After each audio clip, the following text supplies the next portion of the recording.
Today we are looking at a wonderful treasure, and we start with a song. Oh, what a wonderful treasure, the gift of God without measure.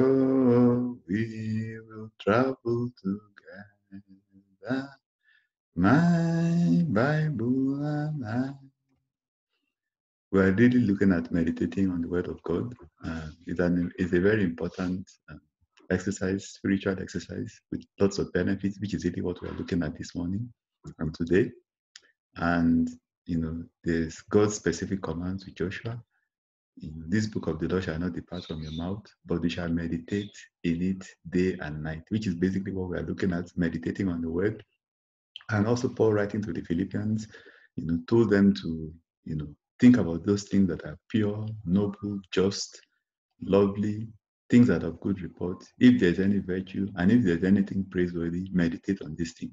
What else is better to meditate on than the word of God? God's love letter to us as human beings that shows and showcases his love towards us. So we need to meditate on the word. We need to think about the word. The practicalities basically means that you need to, instead of focusing on defeats, instead of focusing on the negatives, somebody has upset you, instead of being upset the whole day, or you listen to the news or on social media, you know, lots of negative things happening, and those are the things that you dwell on, and you have a weight of depression on you. Think about the word. Think about God's love letter to you. Make sure you read the word. You know, make sure you memorize it. Make sure you think about it. Particularly when you have any free period. What did I read this morning? This book of the Lord shall not depart from my mouth. I will meditate in it day and night. You memorize the word. You roll it around in your mind all day. So instead of focusing on the negatives, instead of allowing the news, to make you feel bad, instead of allowing social media to make you feel depressed, and then you start to have health issues, think about God's love letter. Think about the word of God. Memorize the word of God. Roll it around in your mind, in your heart, and then you will see some of the benefits. This is the way to make your way prosperous. This is the way to have good success.